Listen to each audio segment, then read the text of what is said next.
Yes, start करते हैं। Question लिखेंगे बेटा।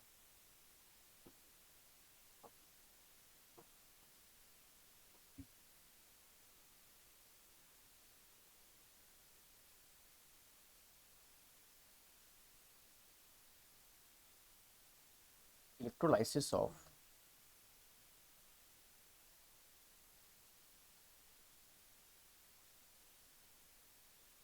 dilute aqueous NaCl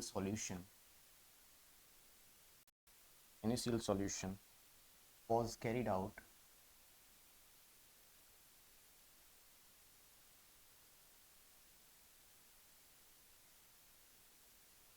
by passing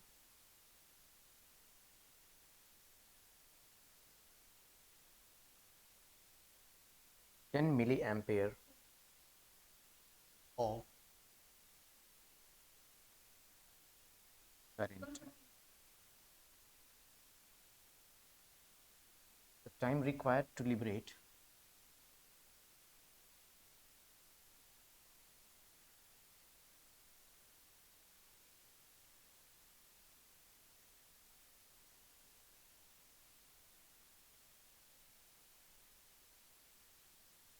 0.01 m of hydrogen gas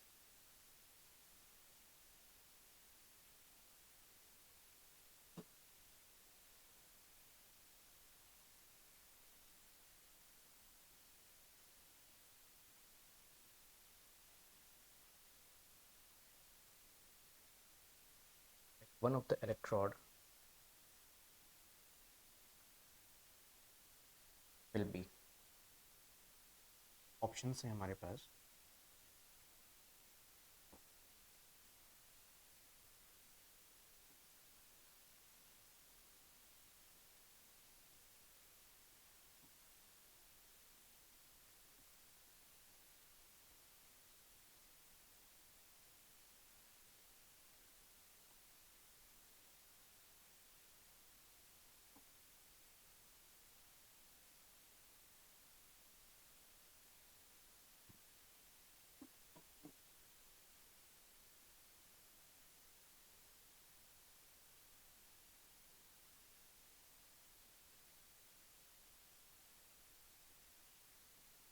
गोरा काला तो सही हो जाएगा।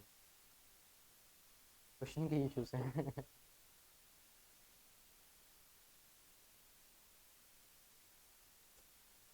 तो आएगा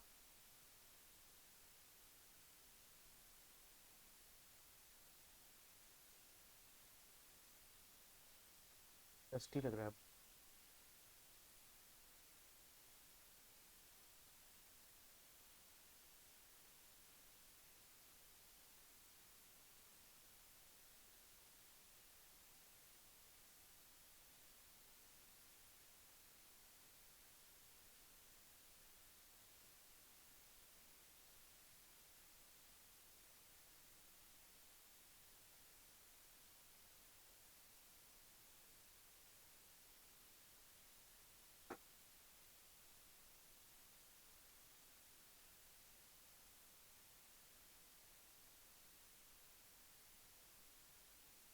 आ रहा हूँ।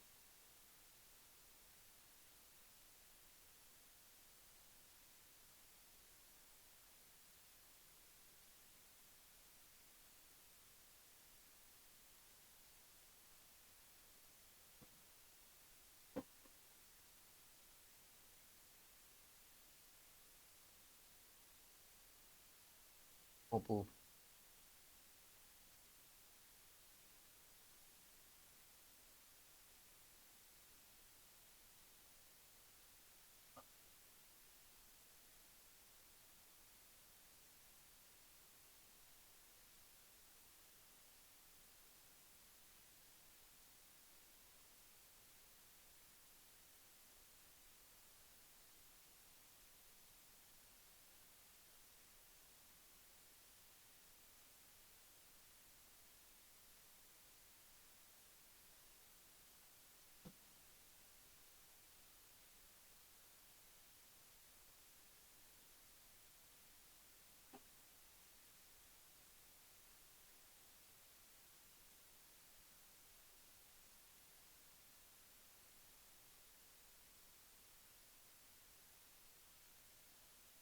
करें बच्चों, हो जाएगा ये क्वेश्चन। पढ़ते हैं ना। okay। उन्होंने बोला है बच्चे electrolysis of dilute aqueous NaCl, देख लो आगे ने बात वही वाली है ना, ठीक है। ओके, हमने किया था ये वाला केस, याद है बच्चे, यहाँ पे वाटर की इलेक्ट्रोलाइसिस होती है। और अगर ऐसा हो रहा है बच्चे तो डेफिनेटली हाइड्रोजन गैस पास कर रही होगी यहाँ पे, यस हाइड्रोजन गैस लिबरेट हो रही होगी, है ना, क्योंकि हाइड्रोजन गैस हो रही है ना लिबरेट। तो पूछ क्या रहे हैं, द टाइम रिक्वायर्ड, अच्छा टाइम पूछ रहे हैं वो। ओके, तो हम शुरुआत करते हैं बच्चे सेल रिएक्शन से ना, ठीक है। Two molecules of H plus बच्चों, two molecules of H plus along with gain of 2 electron gives 1 molecules of H2, क्या मेरी बात सही है? ठीक है बच्चों। तो हमें यहाँ से ये समझ में आ रहा है बच्चे कि 2 फेरेडे में 1 मोल हाइड्रोजन गैस मिल रही है ना बच्चे, ठीक है क्या? और हमें कितने मोल चाहिए बच्चे? 0.01 चाहिए। 0.01 को यहाँ पे मल्टीप्लाई कर लें, कितना हो जाएगा? 0.02 फेरेडे आ जाएगा क्या? ओ बच्चों, ठीक है। अच्छा, इसको हम किस में चेंज करते हैं, कूलम में चेंज कर सकते हैं क्या बच्चों? Which is equal to Faraday को कूलम में चेंज कर 96500 मल्टीप्लाई कर लें। 0.02 इंटू 96500 गुलाम, ये हो गया बच्चे। मेरे पास क्या आ गया, चार्ज आ गया क्या? अच्छा, आपने पढ़ा होगा Q is equal to I into T, सही बात है क्या? I into T is equal to कितना मिल जाएगा? 0.02 इंटू 96500, ठीक है। ओके, हमें टाइम निकालना है, तो क्या हो जाएगा? 0.02 इंटू 96500 अपॉन क्या आ जाएगा बच्चों? अपॉन 10 मिली एम्पियर दिया ना शायद, 10 मिली एम्पियर अगर उन्होंने दिया हुआ है तो 10 इंटू 10⁻³ ठीक है बच्चों। अब शायद ये क्वेश्चन सॉल्व कर लेंगे आप, सही बात है। इस -3 को ऊपर लेते जाओगे बच्चे तो +3 आ जाएगा क्या? तो +3 अगर आ जाएगा तो 1000 अगर इसमें मल्टीप्लाई करो तो यहाँ पे 20 मिल जाएगा आपको, है ना, ठीक है। नाउ 20 इंटू 96500 अपॉन कितना आ जाएगा बच्चे? 10। अब 0 से 0 को कैंसिल कर लीजिए, 2 को मल्टीप्लाई कर लीजिए, आपका आंसर आ जाएगा 2 इंटू 96500 193 के आसपास, शायद सी ऑप्शन आ रहा होगा, सी ऑप्शन आ रहा होगा शायद। इजी एडवांस का क्वेश्चन था ये। नहीं है, कैलकुलेशन में नहीं है विकास, कहाँ है बच्चे? 2 मल्टीप्लाई करना है, इसमें कहाँ कैलकुलेशन है, कहाँ है? कोई कैलकुलेशन नहीं है यहाँ पे तो।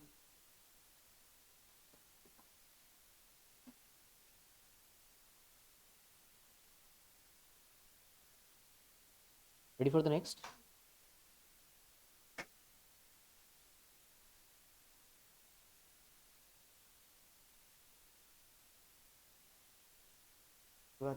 ये वाला लाइट ऑफ करो, मैं जाऊँगा तो ब्लर हो जाएगा screen.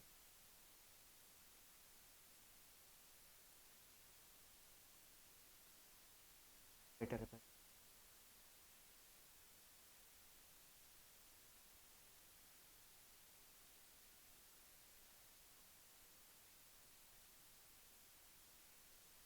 How many coulombs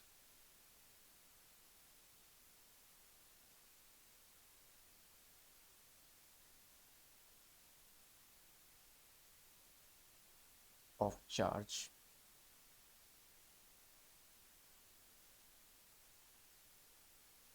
is required to convert 12.3 gram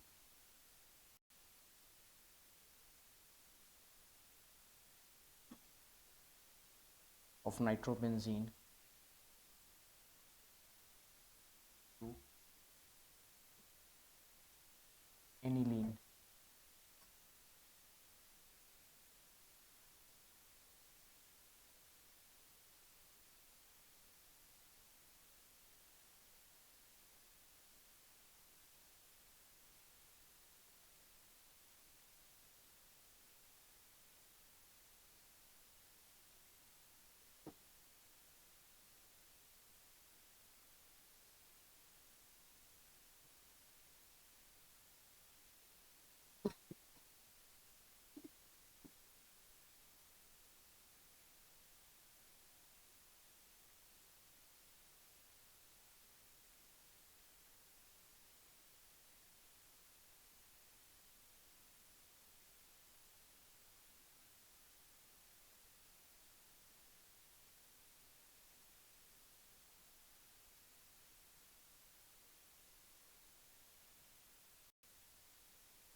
हो गया बच्चों आंसर?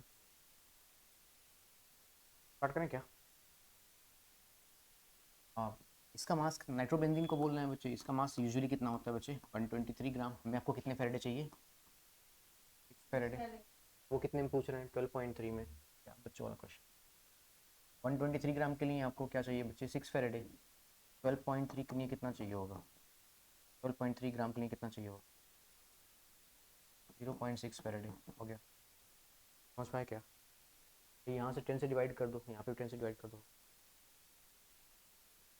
इजी है ना? तो ज़्यादा ही आसान था ये तो। और हाँ, वो कूलाम्स में पूछ रहे हैं ना, तो बस आ जाएगा ना। 0.6 इंटू क्या मल्टीप्लाई कर लोगे?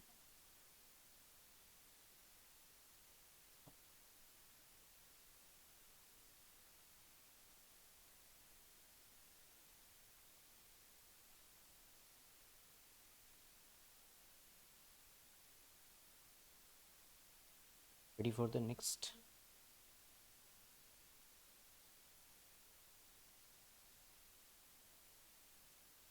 A solution of ferric sulfate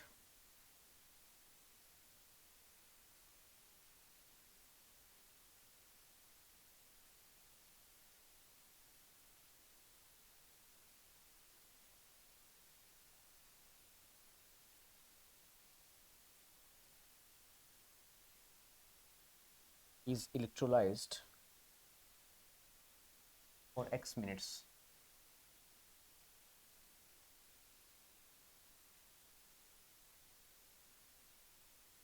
with a current of 15 ampere.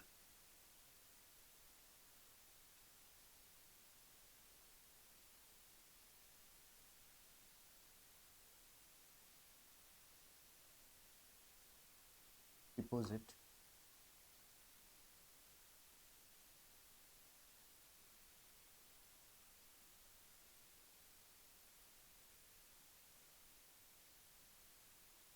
zero point 3482 gram of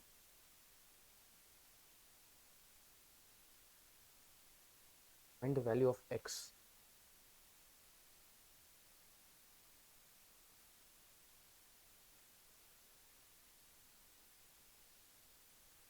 Provided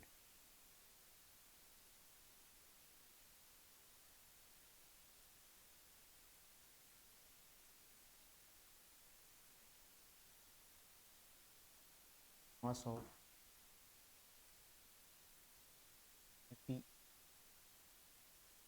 Fe56.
इस बच्चों स्टार्ट करें क्या? तो मैंने आपको फेरेडेस फर्स्ट लॉ जब पढ़ाया था है ना बच्चों, एक फॉर्मूला बताया था आपको, अगर आपको याद हो थोड़ा बहुत तो, n into n factor is equal to I E upon F. याद है बच्चों? ये फॉर्मूला था हमारे पास, ठीक है। और भी बहुत सारे फॉर्मूले बताए थे मैंने, और मैंने तो बोला था कि फॉर्मूला को याद ही मत रखना, है ना बच्चों? यहाँ से सवाल का मतलब क्या हो जाएगा? गिवन मास पर मोलर मास हो जाएगा क्या बच्चों?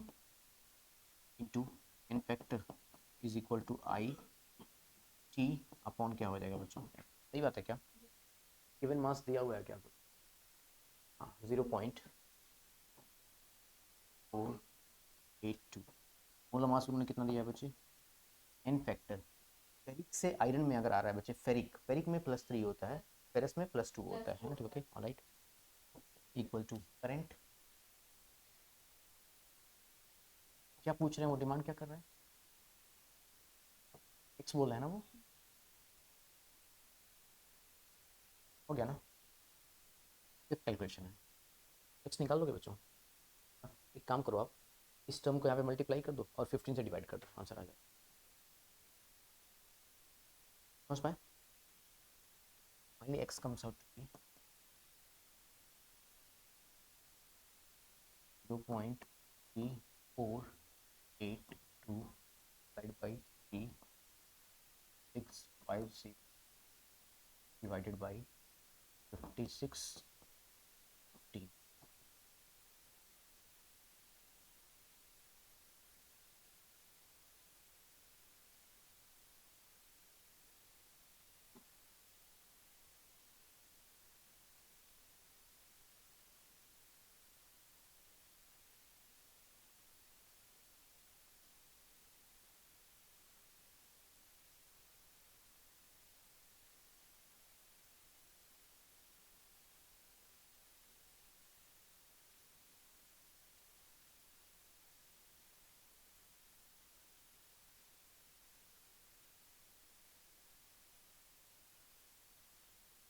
वन 20 सेकेंड्स आएगा है ना,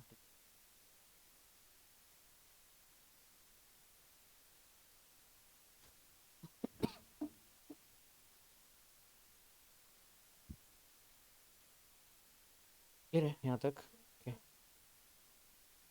तो हम बातें करेंगे बच्चे इसके बारे में, Faraday's second law of electrolysis है, okay alright,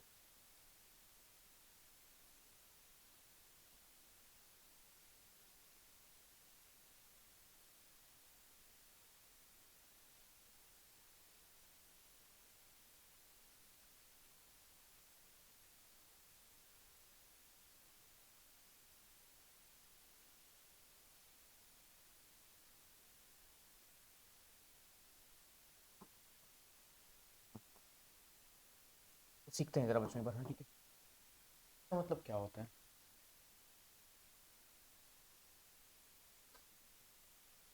the amount of substance deposited is directly proportional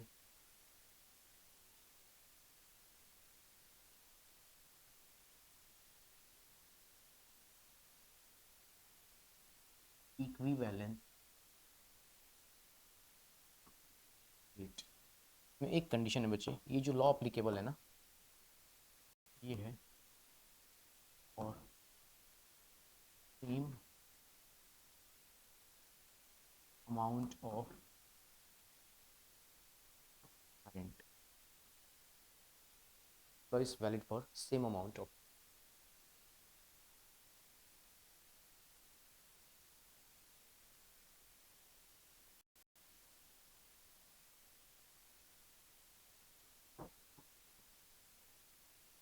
करें फिर, ठीक है बच्चों, यहाँ पर क्या बताया, अमाउंट मतलब मास है ना बच्चों, ठीक है ओके, तो इस बार मास जो है बच्चे, लास्ट टाइम चार्ज के प्रोपोर्शनल था, m is directly proportional to q, इस बार क्या हो जाएगा बच्चे, directly proportional to equivalent weight, okay got it, तो यहाँ से हम ये लिख सकते हैं बच्चे, m1 upon m2 is equal to लिख सकते हैं हम E1 अपॉन E2, अच्छा, अगर आपको थोड़ा बहुत याद हो बच्चों, तो मैंने बताया था equivalent weight is equal to होता है बच्चे molecular weight upon, molecular weight upon N factor, सही बात है क्या, क्या मैं यहाँ से इसको ऐसा लिख सकता हूँ बच्चे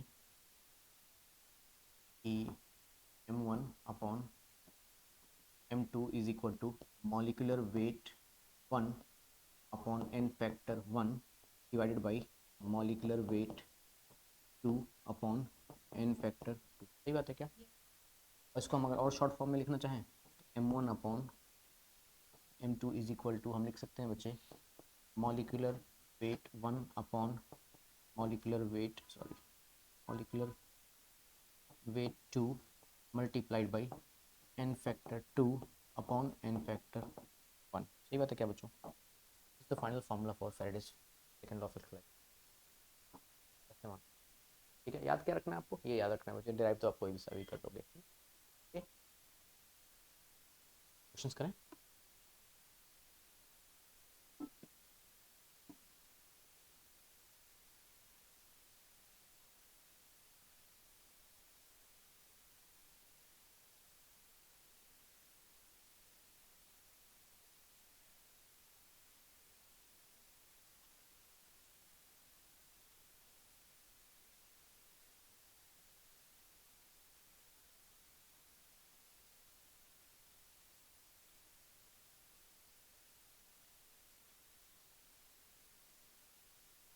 बच्चों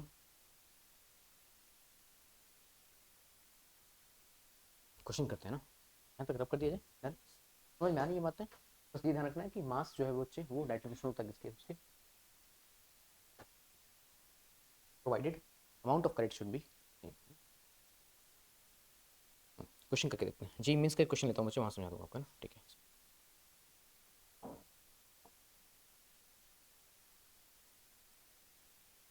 same electric charge is passed through an aqueous solution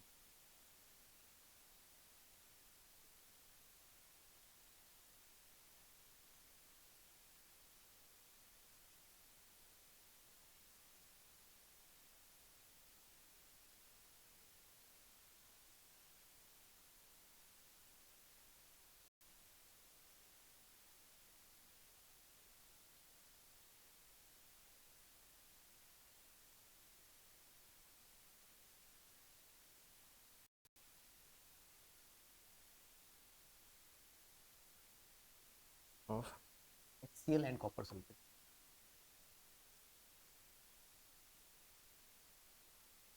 ठीक है बच्चों, if 12 gram of hydrogen is liberated,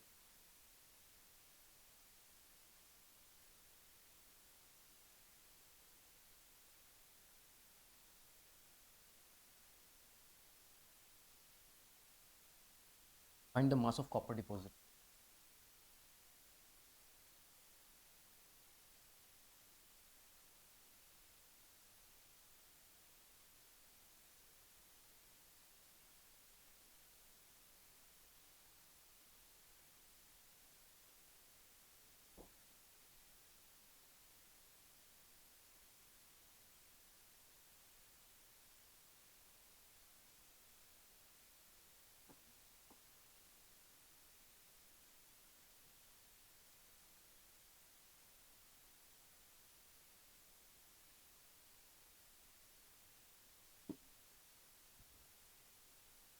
बस वही अप्लाई कर लो बच्चों, जानते हो क्या?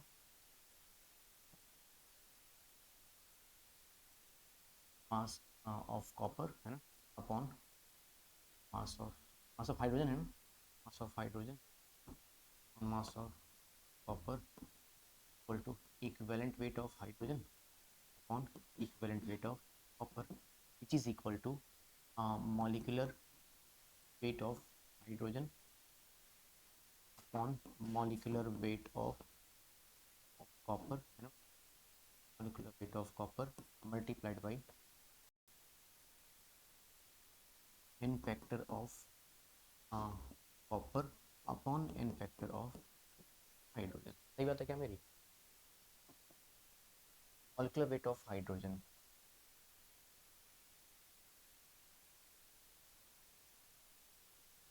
उन्होंने दिया हुआ है ना इस बार हमें, मतलब ये दिया हुआ है ना उन्होंने, ये दिया हुआ है ना, 12 दिया हुआ है ना, अपॉन कॉपर का हमें निकालना है, इसको हम एक्स मान लें। हाँ बच्चों, यस,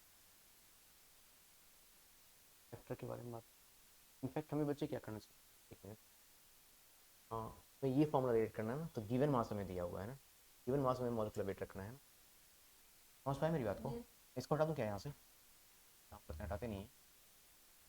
तो यहाँ पर क्या था बच्चे, हाइड्रोजन था ना, अपॉन ई ऑफ क्या था बच्चे, यू, ठीक है ना। ओके, ये फॉर्मूला हमारे पास था। अब यहाँ से वैल्यू पुट करते हैं। मॉलिक्यूलर वेट कितना दिया है बच्चे हमारे पास, हाँ आज का 12 है ना, ठीक है, हो गया हमारे पास 12। और कॉपर का हमें निकालना है ना, ठीक है, एक्स मान लें। हाँ बच्चों, is equal to molecular weight of hydrogen कितना होता है बच्चे 2, कॉपर कितना होता है बच्चे 3.5, दोनों के इनफैक्टर कितने हो जाएंगे बच्चे 2, यस, ठीक है। तो अब हमें क्या मिल जाएगा बच्चे, एक्स को यहाँ पे मल्टीप्लाई कर दूँ तो X comes out to be, अगर मुझे यहाँ से एक्स निकालना हो बच्चों है ना, ठीक, ओके, तो ये टर्म मल्टीप्लाई होगा और ये 2 डिवाइड हो जाएगा ना, तो 63.5 मल्टीप्लाइड बाई 12 अपॉन कितना आ जाएगा बच्चे 2, मतलब 63.5 मल्टीप्लाइड बाई 6 हो जाएगा क्या, जरा चेक करेंगे बच्चे, 6 हाँ 381 है कोई ऑप्शन में, इजी है ना।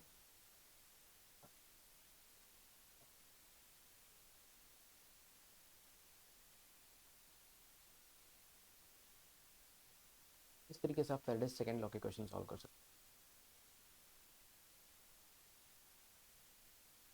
आप एनसीईआरटी लाए हैं बच्चों, एक क्वेश्चन आपके एनसीईआरटी से भी सॉल्व करा दूँ सेकंड लॉ पे,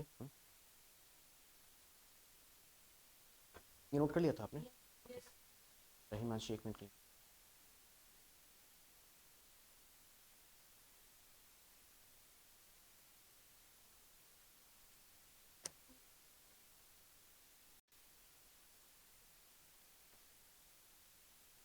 क्वेश्चन नंबर 16 देखेंगे बच्चों।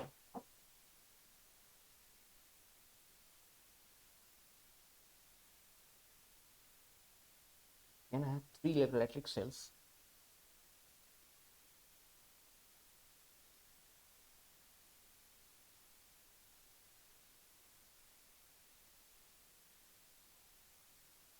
PC containing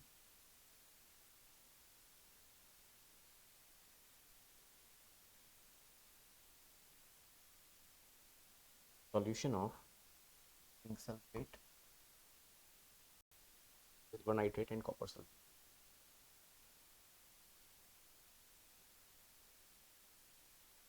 Copper sulfate are connected in series.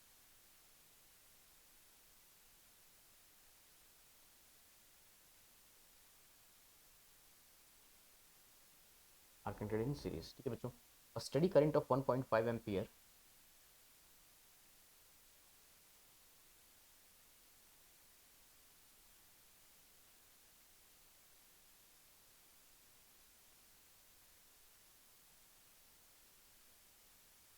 was passed through them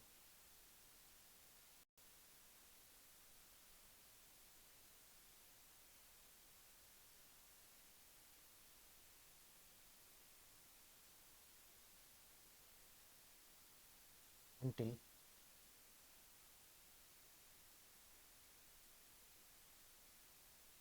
1.45 gram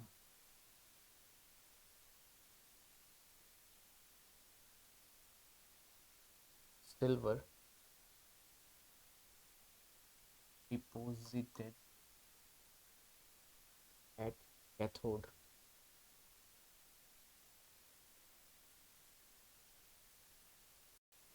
of C. How long did the current flow?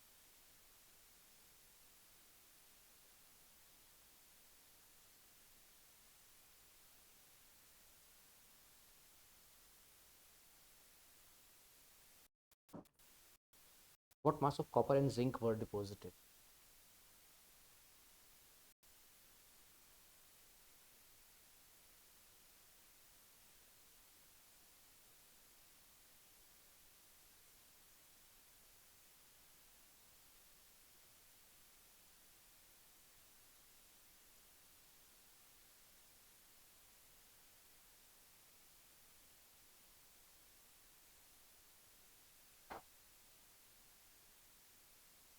तो फिर क्वेश्चन एक बार आप लिख लीजिए बच्चे ना, फिर शुरुआत करते हैं। क्वेश्चन लिखिए बच्चों, पढ़ते हैं जरा एक बार।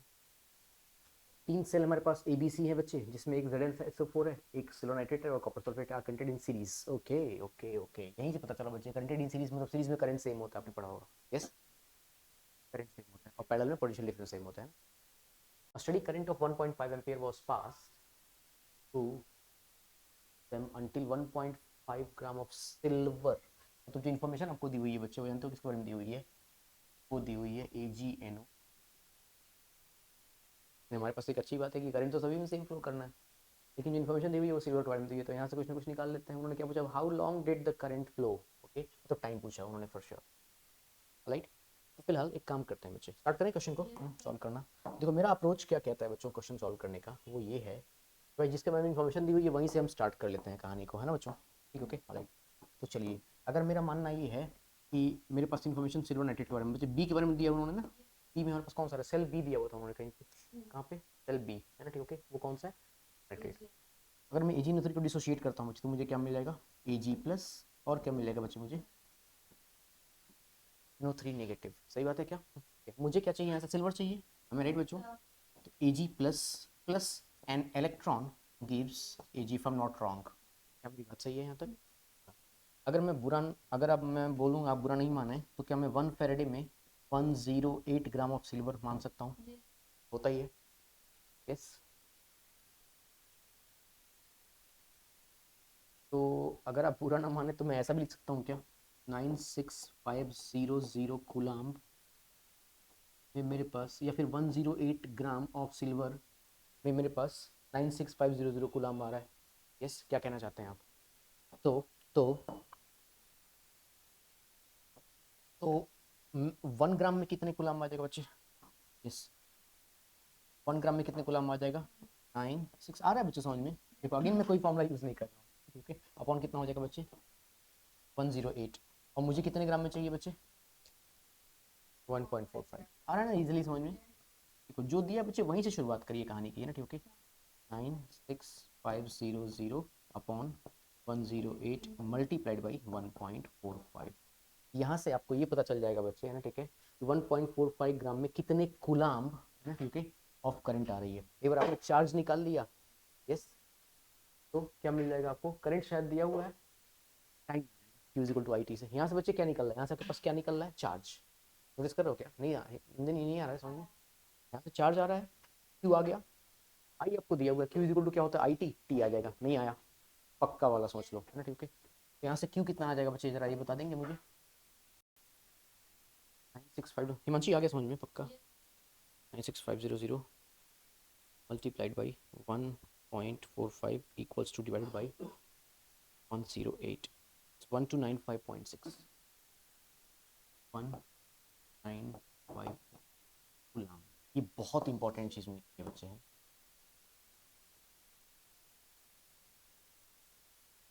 अब मेरे कहने का सेंस क्या है बच्चे, कि यही चार्ज, सुनो ध्यान से बच्चे, ये जो चार्ज आपने निकाला है ना, कनेक्टिविटी क्या है?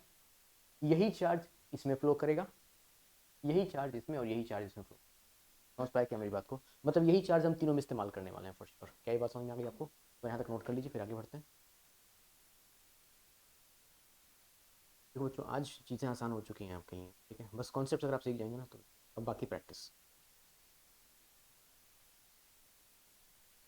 मुझे लग रहा है हमने सारी NCERT सॉल्व कर ली क्या? ऑलमोस्ट NCERT के सारे क्वेश्चन सॉल्व कर लेते हैं साथ साथ, पिछले कुछ चैप्टर से तो ऐसा ही चल रहा है।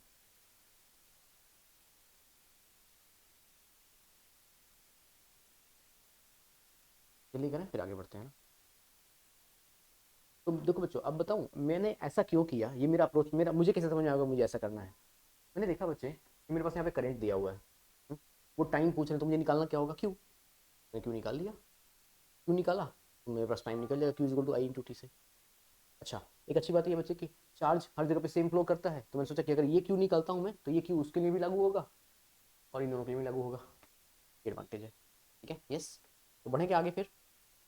ओके बच्चों, तो बताएंगे जरा Q इज इक्वल टू क्या हो जाएगा, बताओगे जरा बच्चों? यस, I इंटू टी, है ना, ठीक है। Q is equal to I T, हमें क्या निकालना है बच्चे? हमें टी निकालना है, तो क्या हो जाएगा? Q upon I. सही बात है क्या? Q कितना है हमारे पास? 1295.6 कौन, करंट कितना था बच्चे? 1.5।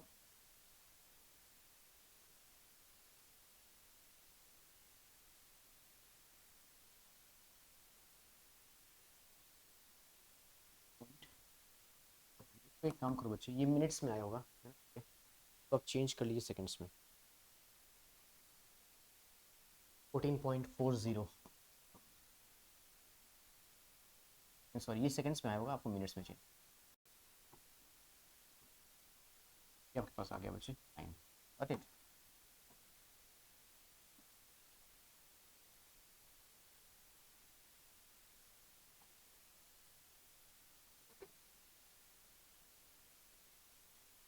ठीक है, अब इसके दो पार्ट्स कैसे कैसे सॉल्व करें ये बातें करते हैं ना बच्चे। पहले एक यहाँ पे पार्टीशन, फिर एक यहाँ पे पार्टीशन। ओके, अब ज़रा ध्यान से देखना बच्चे। हाँ जी, आते हैं अपने कॉन्सेप्ट पे फिर से बच्चे। अगर हमें जिंक ZnSO4 से क्या निकालना है, Zn निकालना है, तो इसको हम डिसोशिएट करें, क्या क्या मिल जाएगा बच्चे आप बताओगे। Zn2 प्लस क्या मिल जाएगा मुझे, SO4 2। अगर आप बुरा ना माने, Zn2 प्लस को 2 इलेक्ट्रॉन दे करके क्या मैं लिख सकता हूँ। मुझे ये समझ में आ रहा है कि 2 फेरेडे में मेरे पास जो Zn आ रहा है बच्चों, दैट इज 65.4। जरा एक बार जिंक का मोलर मास चेक करोगे बच्चे, मोस्टली यही आता होगा।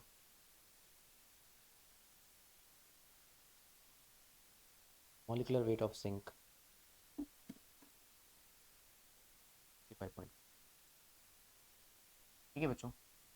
अगर मैं ये बोलता हूँ कि 2 इंटू 96,500 गुलाम में मेरे पास 65.4 ग्राम ऑफ जिंक आ रहा है, सही बात है क्या। अगर मैं ये बोलता हूँ बच्चे कि 1 गुलाम में कितना आएगा, तो कितना हो जाएगा बताओगे ना, 65.4 अपॉन 2 इंटू 96,500, सही बात है क्या। यस। और मुझे कितने कितने गुलाम में निकालना है, कितने गुलाम में निकालना है, क्योंकि यही करंट सभी के लिए सेम होगा, सही बात है। आगे बात समझ में। इस पार्टीशन को रिमूव कर दें, तो करना ही पड़ेगा। ठीक है बच्चों, तो हमें कितने में निकालना है बच्चे, हमें निकालना है 1295